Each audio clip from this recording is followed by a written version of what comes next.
달려가노라. 아멘. 오늘 아침의 말씀의 제목은 이 사명의 삶이라는 제목입니다. 신년 특별 새벽 기도회가 시작되면서 어제까지 모두 5번의 말씀을 전해드렸습니다. 우리 성도님들께서 새해 승리하는 신앙생활을 하기를 바라는 마음으로 말씀을 준비했고 또 전해드렸습니다.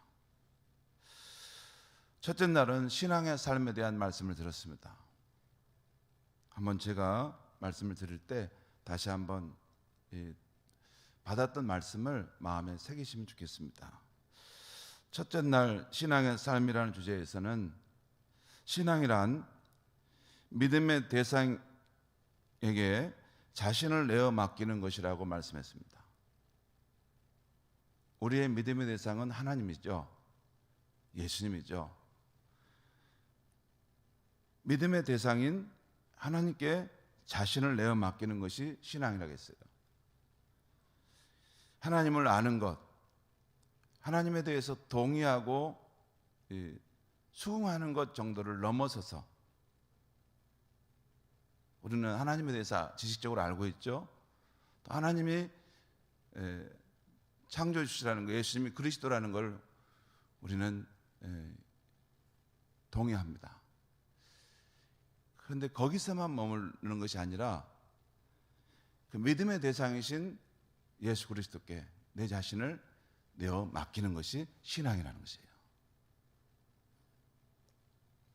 우리는 유한한 인간으로 태어난 이상 전능자 하나님, 우리의 구주이신 하나님을 믿고 내어 맡기는 신앙이 없이는 마음의 평안과 만족을 얻을 수 없습니다. 예수 그리스도 안에서 하나님 아버지를 믿고 자신을 내 맡기는 우리 기독교인은 불안한 세상에서도 평안과 만족의 삶으로 또 능력의 삶으로 그리고 활동의 삶으로 살아갈 수 있다고 했습니다. 비록 불안한 세상이지만 전능하신 하나님, 그분이 나와 함께하기 때문에 또 내 삶을 책임져 주실 것을 믿기 때문에 번민과 고민이 사라진다는 것입니다. 하늘로부터 임하는 평안을 안고 살아간다는 것이에요. 뿐만 아니라 자기 안에 생명샘이 솟아나기 때문에 능력의 삶을 살 수 있고 내 안에 넘치는 그 자원을 가지고 내 주변에 고갈된 심령으로 살아가는 사람들을 살리고 세우는 그 삶을 살 수 있다는 것입니다.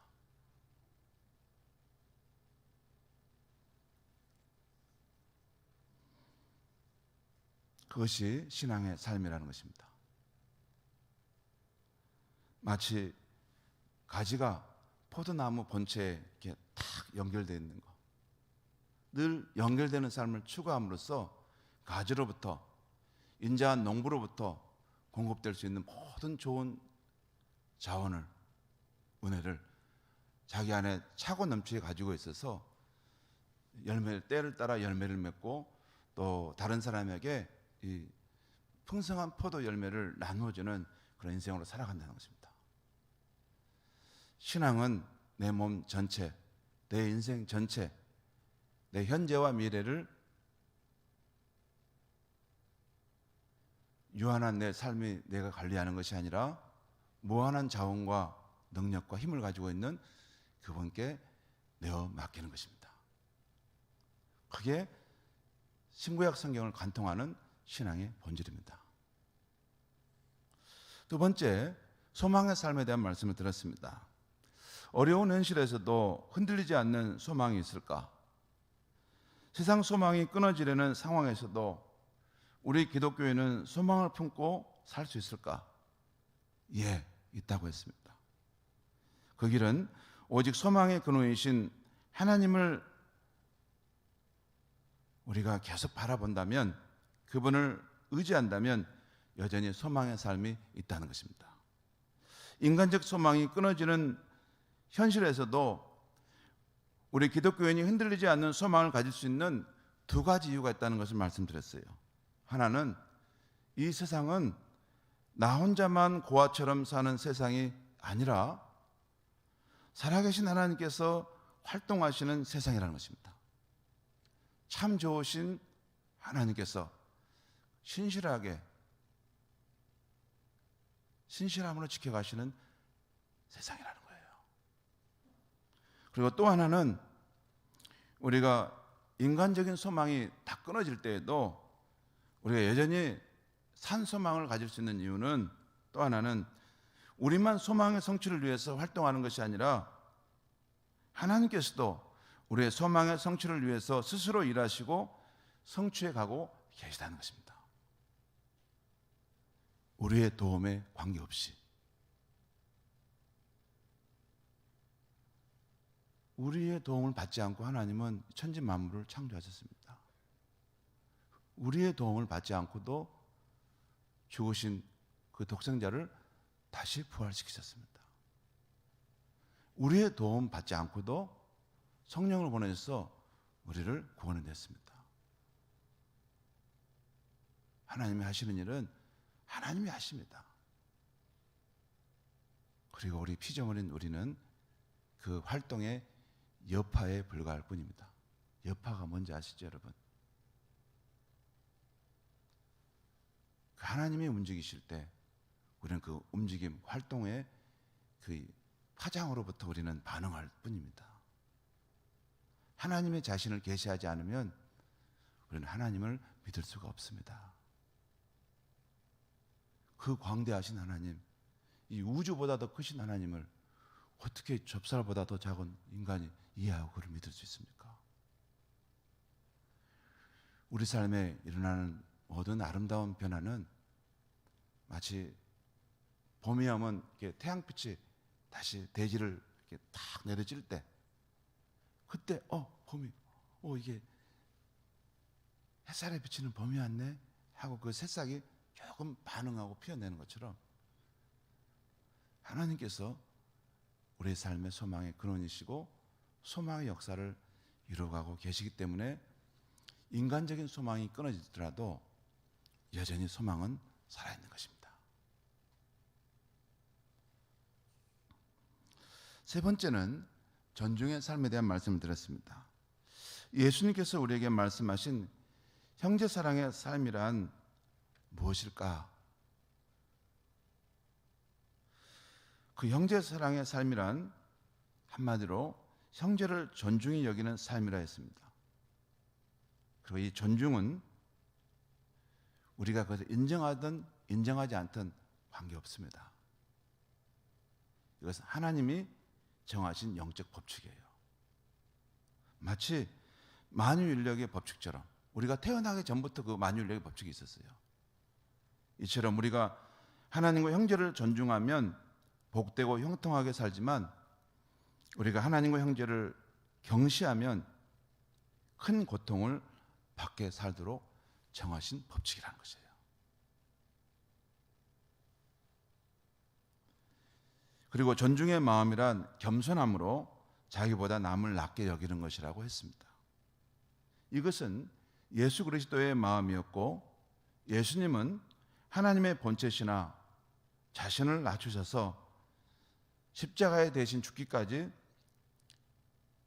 저와 여러분을 존중히 여기는 삶을 사셨다는 말씀을 드렸습니다.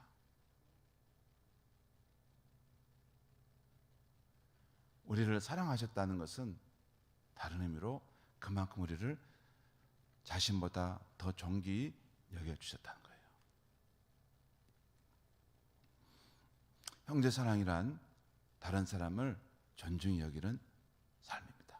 그건 가정 안에서, 일터에서, 교회에서 사람들은 다 존중히 여김을 받고자 합니다. 존중히 여기는 사람은 이 땅에서도 잘 되고 장차 올 세상에서도 하나님께로부터 큰 상급이 있을 것입니다. 우리 자녀들에게 꼭 하나님을, 또 사람을 존중히 여기는 삶을 가르쳐야 합니다. 거기에 인생의 형통의 비밀이 있기 때문입니다. 네 번째 날 아침에는 하나님 나라에 대한 말씀을 드렸습니다. 이 현세의 세상을 잘 살아가려면 거시적으로 이 세상 역사의 흐름이 어떻게 흘러가고 있는지를 알아야 한다는 말씀을 드렸어요. 왜냐하면 우리는 실존적으로 나 자신만 알아서는 안 되고 우리는 역사적인 존재이기 때문에 그래요. 우리 환경 너머의 어떤 상황 속에서 영향을 받고 있는 존재이기 때문에 그렇습니다. 나 혼자 내가 행복하게 살고 싶다고 해서 되는 게 아니에요. 그 역사의 큰 틀 속에서 우리 삶은 이렇게 환경 속에 들어가기 때문에 이 역사의 흐름이 어디로 가는가를 보고 있어야 돼요.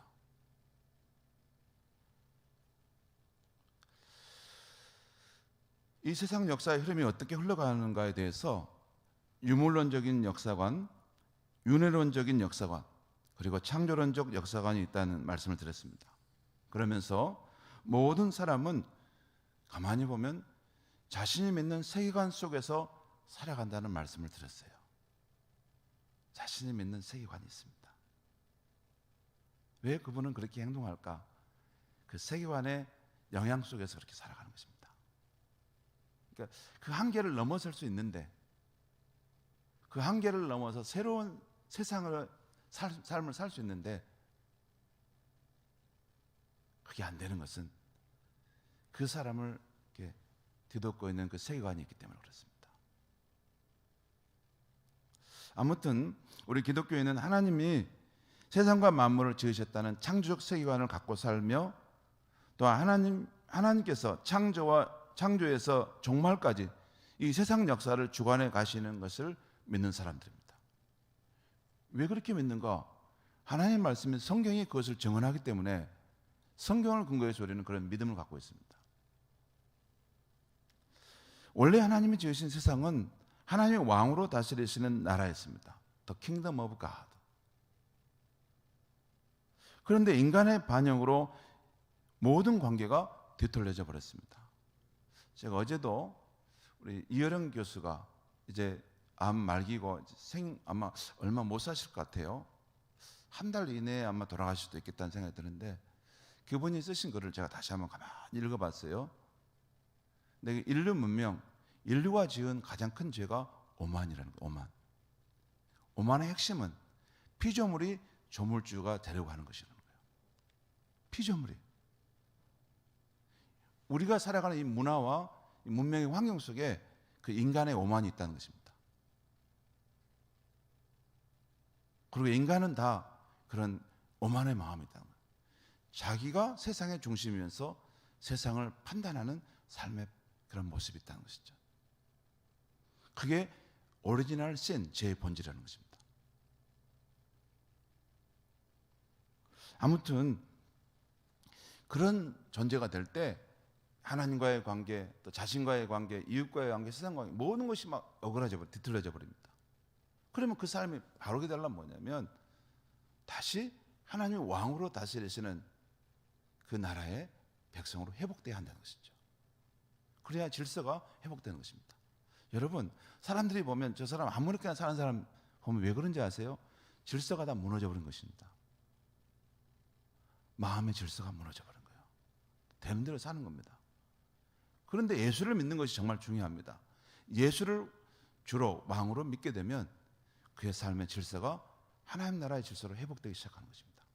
그래서 인간이 매력적인 삶, 품이 있는 삶, 이렇게 당당한 삶, 기품이 있는 삶으로 바뀌는 것입니다.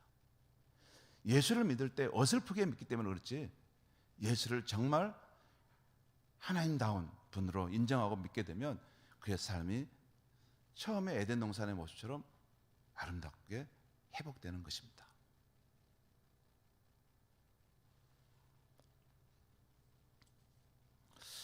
아무튼 하나님은 반역하는 세상이지만 끊임없이 이 세상에 하나님의 나라를 회복하기를 원하셨습니다. 그렇게 오신 분이 바로 예수님이십니다. 예수님은 십자가의 속죄의 죽음과 부활 사건으로 인류가 하나님 나라로 들어갈 수 있는 길을 활짝 여셨습니다.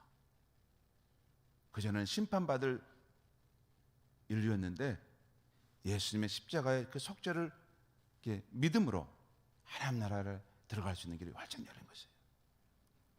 이제 하나님 나라는 인류 역사 속에 현재적으로 진행되고 있고 역사의 종말이 되면 주님의 재림으로 완성될 것입니다. 이 과도기적 상황에서 우리 주 예수님은 성령으로 우리 개인 안에 오셔서 내주하시고 인도하시고 성령의 열매를 맺게 하시고 성령의 꿈과 비전을 갖게 하시고 능력과 은사를 주시고 계십니다. 또한 우리 공동체 안에 성령님이 오셔서 하나님의 성전을 세워가고 계시고 형제 사랑과 서로 섬김과 복음 증거의 삶과 하나님의 세상 경영에 참여하게 하시고 주의 재림과 하나님 나라를 소망하는 백성으로 살게 하십니다. 예수님 대신에 또 다른 보혜사인 성령께서 오셔서 우리 개인의 삶에서 우리 교회 안에서 이런 일들을 행하고 계신다는 거예요. 순종하며 갈 때 우리 개인의 삶의 가정의 일터에 하나님 나라가 먼저 이루어져 가는 것을 우리는 보게 될 것입니다.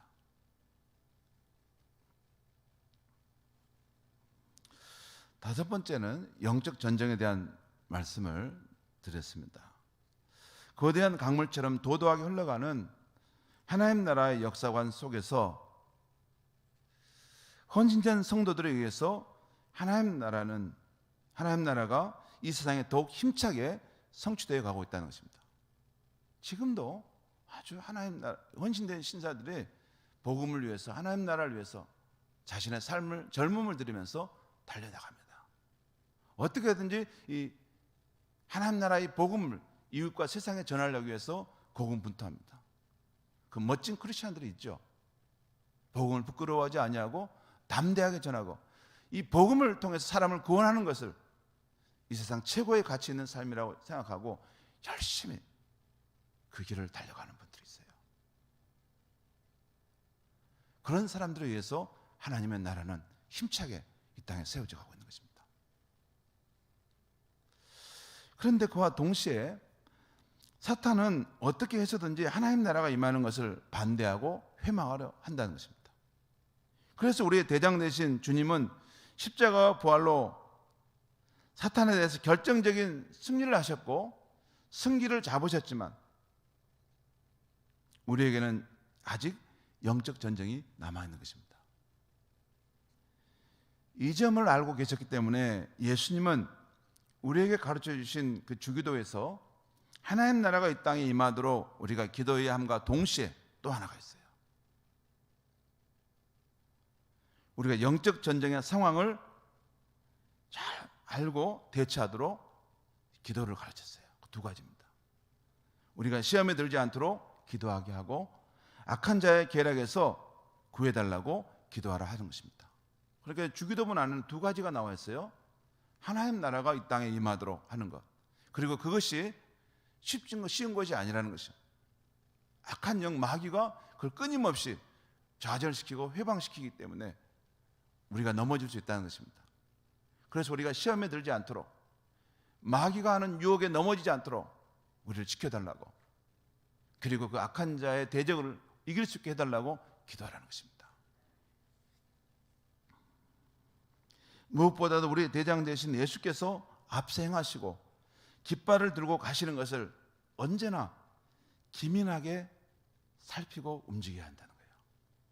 여러분, 전쟁에서 깃발이 무슨 의미입니까? 아마 우리 군에서 복무하시는 우리 성도님들 계셔서 알지만 전쟁에서 깃발은 신호잖아요. 신호. 이게 이렇게 하면 앞으로 가라는 것이죠. 이걸 뒤로 하면 또 그 깃발이 신호이지 않습니까?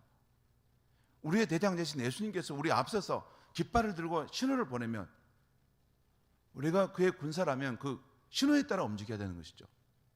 전진하라. 그러면 우리 눈에 보기 두려워도 가보는 것입니다. 엎드리라 하면 엎드려서 기다리는 것입니다. 용서하라. 그러면 내 마음은 아니어도 용서하는 마음을 결단해 보는 것입니다.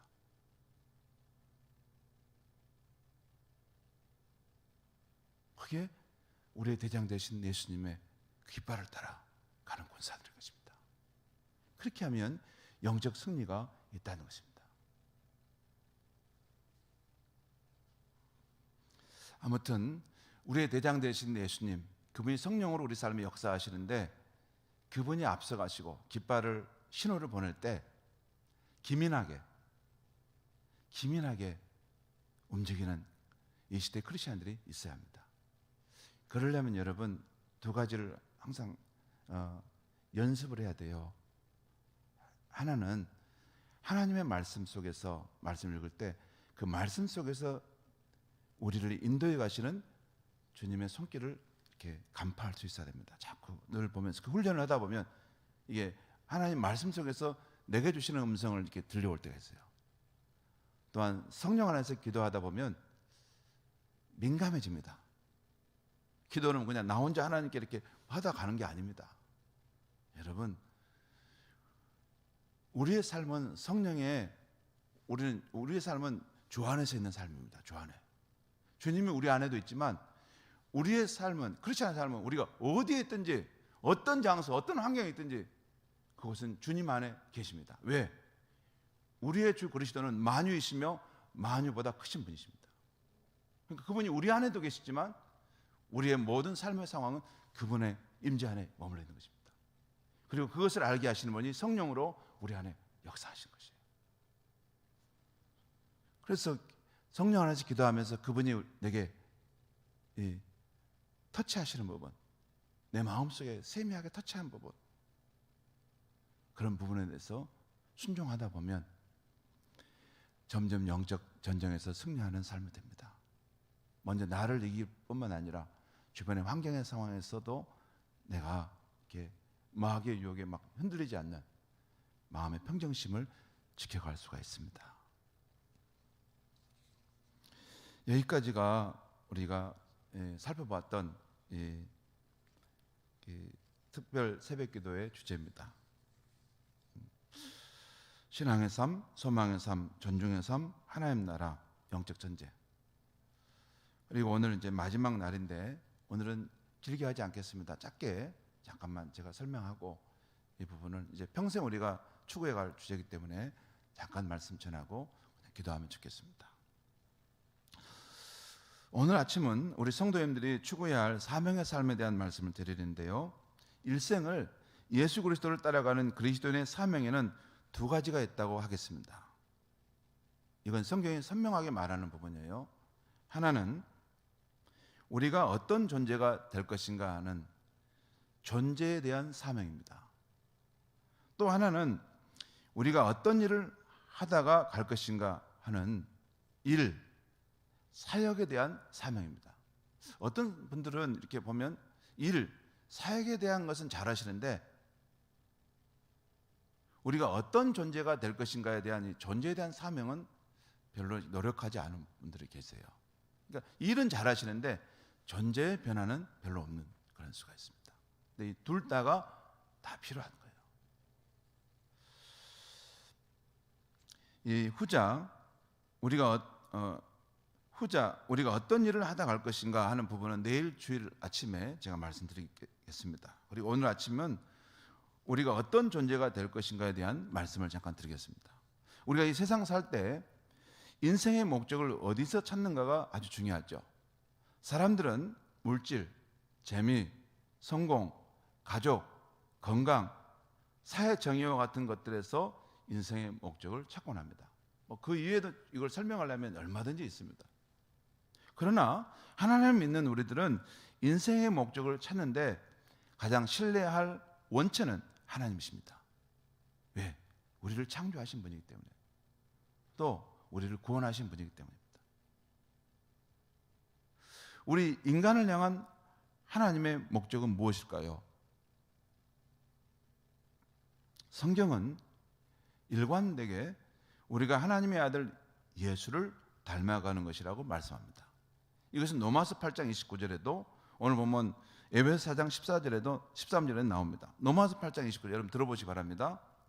하나님이 미리 아신 자들을 또한 그 아들의 형상을 본받게 하기 위하여 미리 정하셨으니, 미리 아신 자들은 미리 알고 택하셨다는 것이에요. 그리고 의롭게 하시고 나중에 영화롭게 하신다고 뒤에 나옵니다. 바로 우리가 예수를 믿는 우리들을 말해요. 바로 우리 성도들을 미리 아셨는데 그것은 그 아들의 형상, 그 아들이 누굽니까? 하나님의 아들 예수님의 형상을 본받도록 하기 위해서 우리를 정하셨다는 거예요. 그리고 이는 그로 많은 형제 중에서 맏아들이 되게 하려 하심이라 할 때, 이는 그로, 그가 뭐냐면 그로가 누굴까요? 그로는 본문을 가만히 보면 그 아들 예수님으로 인해서 많은 형제 중에서 맏아들이 되게 하려 하심이라요. 그러니까 하나님에게는 이 많은 자녀들이 있는데 그 예수님이 그 하나님의 가족의 맏아들이고, 그리고 그를 닮은 또 다른 수많은 성도들이 있는 하나님의 가족 공동체를 하나님은 꿈꾸셨다는 거예요. 예수와 또 예수를 닮은 많은 성도들이 있는, 그것이 하나님이 우리를 창조하시고 구원하신 이유라는 거예요. 여러분, 그 말씀을 내가 안 보려고 하면 모르지만 정확하게 보면 그 말씀은 분명히 그걸 말씀하고 있어요. 또한 에베소 4장 13절에 우리가 다 하나님의 아들을 믿는 것과 아는 일에 하나가 되어 온전한 사람을 이루어, 여기서 하나님의 아들은 예수님을 말합니다. 예수를 믿는 것과 아는 일에 하나가 되어 온전한 사람을 이루어 그리스도의 장성한 분량에 충만한 데까지 이른다, 잘한다는 것이에요. 우리가 왜 구원받았는가? 왜 우리가 이 땅에 바로 천국까지 않고 계속 살고 있는가? 기복적인 것이 우리 삶의 목적이 아닙니다. 그것은 하나님의 원대하고 놀라운 뜻을 우리가 그냥 난 모르겠고 내가 다 복받고 잘 살아야 됩니다, 내 생각 중심으로 사는 거예요. 그것을 예수를 잘 믿는다고 말하지 않습니다. 성경이 말하는 대로, 하나님이 말씀하시는 대로 믿는 것이 잘 믿는 신앙 아닙니까? 이게 하나님이 말씀하신 대로 믿어야지 나중에 끝에 가면 하나님 앞에 가가지고 잘했다 칭찬받지 됐지. 하나님이 말씀하셨는데 그 말씀은 안 믿고 그냥 내 생각대로 내가 원하는 대로 믿고 가면 일이 가게 되겠죠. 여러분, 쉽지 않더라도 성경이 말하는 하나님의 백성의 삶에 대한 것을 우리는 늘 살펴보고 그것을 따라가려고 하는 것이 잘 믿는 신앙생활입니다. 자, 이것이 예수 그리스도의 형상, 예수 그리스도를 닮아가는 것이 우리가 주어진 삶인데, 그런데 왜 오늘날 많은 그리스도인들은 신앙의 세월이 지나도 그분처럼 아름답고 멋진 모습으로 보이지는 않을까요? 예수님과 같은 그런 모습이 나타나지 않는가요? 몇 가지 이유가 있는데, 첫째는 우선 인생의 목적이 분명하지 않기 때문입니다. 신앙의 목표가 분명하지 않아요. 예수님의 장성한 모습까지 자란다는 그 목표를 갖고 있는가 잘 모르겠어요. 그게 분명히 우리 신앙의 목표라고 성경은 말하고 있는데도. 두 번째는 그런 신앙의 목표를 가지고 있어도 어떤 영역에서 예수님을 닮아 성장해야 되는지 불분명하기 때문일 수 있습니다. 그냥 마음씨 착하고 온유한 사람이 되는 것이 그 예수님을 닮은 것이라고 생각할 수 있어요. 그럴 수 있습니다. 근데 성경은 그렇지 않습니다. 예수를 닮아가려면 몇 가지 영역이 있는데, 이런 한 4가지 정도 영역이 있는데, 먼저 하나님과의 인격적인 관계에서 성장해야 되고, 두 번째는 자신과의 건강한 관계에서 성장해야 되고, 세 번째는 이웃과의 사랑의 관계에서 성장해야 되고, 네 번째는 세상 속에서 예수님처럼 하나님의 선한 일을 하는 관계에서 성장해가야 하는 것입니다. 이 모두가 다 중요합니다.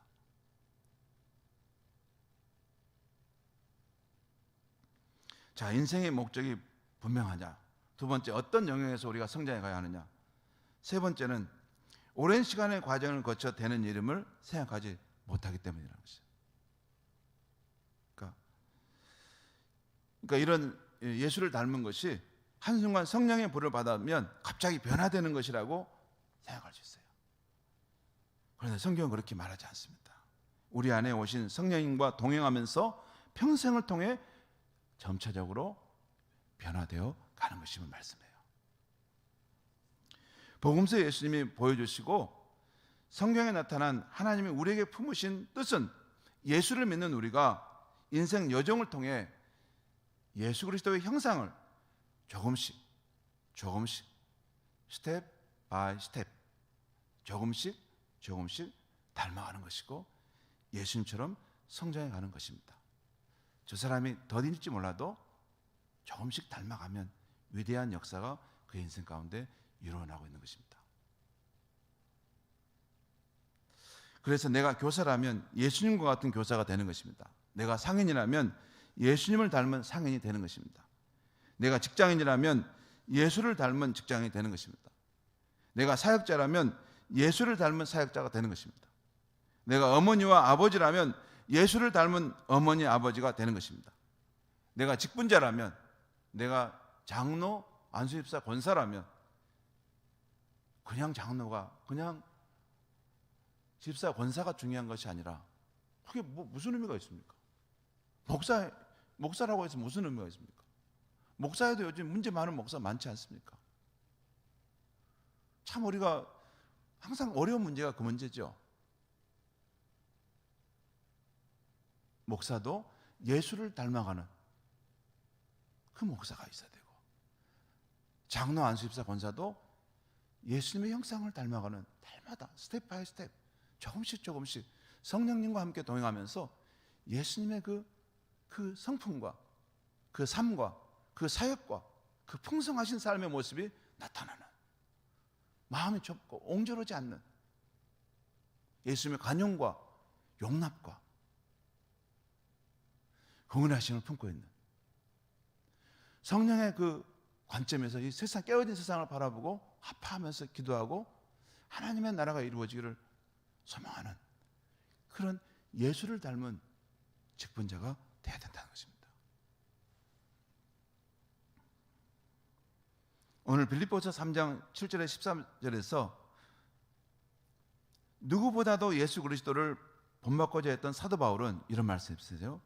내 주 그리스도를 예수를 얻을 수만 있다면 이전에 자신이 유익하다고 여긴 것을 다 잃어버려도 될 만큼 그리스도가 자신에게 존귀한 분이라고 말씀하고 있어요. 그리고 평생을 그렇게 그리스도와 그의 부활과 그 고난에 참여함을 알고자 하여 그리스도의 죽으심을 본받아 살아가려고 했다는 것이죠. 내가 날마다 죽노라, 그렇게 살려고 했다는 것이죠. 그것은 죽음에 방점이 있는 것이 아니라 그리스도의 부활, 그리스도의 생명에 내가 나아가고자 한다는 것입니다.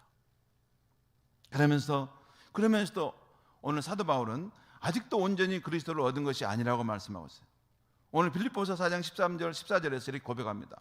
형제들아, 나는 아직 내가 잡은 줄로 여기지 아니하고 오직 한 일, 뒤에 있는 것을 잊어버리고 앞에 있는 것을 잡으려고, 이미 한 것은 잊어버리고 앞에 있는 것을 잡으려고 표대를 향하여 그리스도 예수 안에서 하나님이 위에서 부르신 부름의 상을 위하여 달려간다. 경주한다는 거예요. 계속한다는 거예요. 저는 이것을 볼 때 이것이 기독교인이 추구해야 할 삶이구나 라는 확신을 가졌습니다. 물론 그 길은 쉽지 않습니다. 그 길은 쉽지 않습니다. 내게 쉽지 않지만 그래도 주를 믿는 사람들이 그 길을 가도록 우리를 부르신 길입니다. 그리고 요즘에 저는 그 길을 갈 수도 있겠다라는 마음이 마음속에 밀려오기도 합니다. 성도 여러분, 우리가 마음의 뜻을 품는 것이 중요합니다.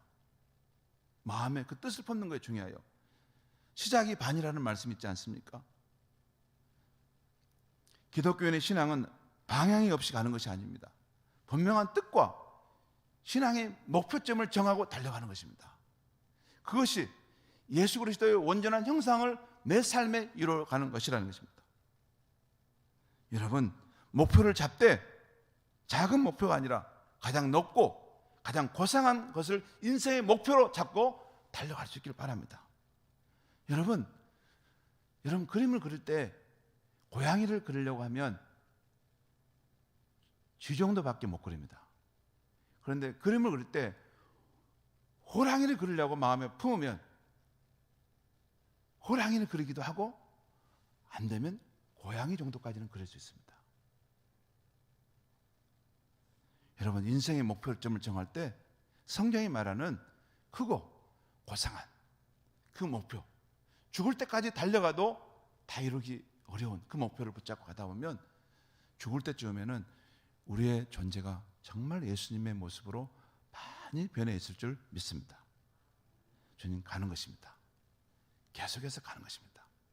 대역 것은 잊어버리고 장로, 목사의 직분을 내려놔도 예수를 닮아가는 것은 내 생명과 호흡이 끝나는 동안 계속해서 달려가고 달려가고 달려가는 것입니다. 달려가는 것입니다. 계속해서 달려가고 달려가고 달려가는 것입니다. 예수 그리스도의 형상이 내 안에서 더욱더 이루어지고 내 생을 마치는 그 순간 사람들이 저와 여러분의 모습을 볼 때 가장 예수님의 모습을 담고 있는 사람을 보게 되는 것, 그것이 우리가 하나님께 영광을 돌리는 길입니다. 기도하겠습니다. 하나님 아버지, 오늘 이 아침에 신년 특별 새벽 기도에 주신 말씀들을 우리가 한번 되돌아보았고, 또한 우리가 일평생 달려가야 될 사명이 바로 예수 그리스도를 본받고 닮아가는 것임을 알게 하시니 감사합니다. 주님, 우리가 주의 성령을 의지하여 날마다 부인할 것은 부인하고 인정할 것은 인정해서 예수 그리스도의 형상을 닮아 변화되어 갈 수 있게 하여 주시옵소서. 스텝 바이 스텝, 스텝 바이 스텝, 죽을 때까지 이 아름답고 고상한 목표를 놓치지 않고 계속해서 내 주 예수 그리스도를 얻고 그 안에 발견되는 것을 위해서 조금씩 변화되어 가는 우리의 인생이 되게 하여 주시옵소서. 예수님의 이름으로 기도하옵나이다. 아멘.